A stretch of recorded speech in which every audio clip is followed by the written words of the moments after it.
வணக்கம். உங்கள் அனைவரையும் தமிழ் சினிகபே சேனலுக்கு அன்புடன் வரவேற்கிறோம். சரக்கு பழக்கம் சமூக சீர்கேட்டுக்கு தொடக்கம் என எடுத்துச் சொல்லும் படம் சரக்கு. கணக்கு வழக்கு இல்லாமல் குடிப்பவர் வழக்கறிஞர் மன்சூர் அலிகான் தன்னுடன் குடித்தனம் நடத்தும் மனைவியை அடித்து துவைத்து அளவிப்பவர். குடிகாரர்களுக்காக சங்கம் துவங்கி கோடிக்கணக்கில் உறுப்பினர்களை சேர்க்கிறார்.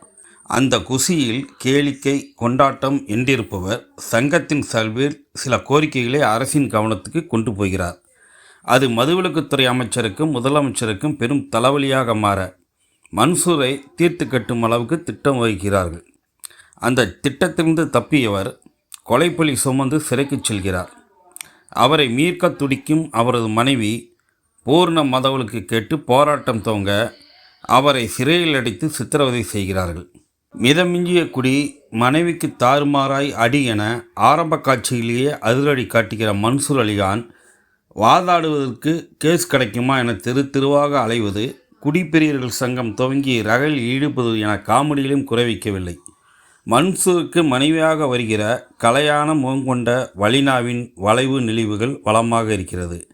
குத்து விளக்காய் ஜொலிக்கிற அவரது மதுவிலக்கு போராட்டம் வலிமையாக இருக்கிறது. அட்வொகேட்டாக வருகிற கே பாக்யராஜ் அனுபவ நடிப்பால் அட்டனஸ் போடுகிறார். அமைச்சராக வருகிற நாஞ்சில் சம்பத் வசன உச்சரிப்பின் ஏற்ற இறக்கத்திலே வில்லன்தனம் செய்கிறார்.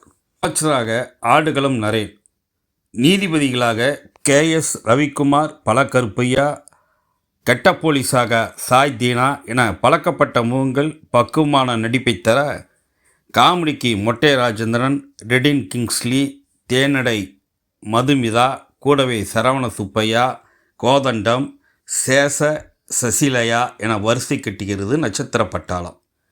இன்ஸ்டாவில் இடுப்பையும் தொப்புளையும் தாராளமாக காட்டுகிற சூடோட்டுகிற சூரிய பிரபா கொஞ்சம் அடக்கி வாசித்து ஒரு பாடலுக்கு ஆடியிருக்கிறார் என்பது ஆட்டான செய்தி. கொஞ்ச நேரமே வருகிற யோகி பாபு மக்களுக்கு எதிரான ஆட்சியாளர்களின் செயல்பாடுகளை எடுத்துச் சொல்லும் கருத்துள்ள பாடலில் மன்சூருடன் கைகோத்திருப்பது கவனம் ஈர்க்கிறது.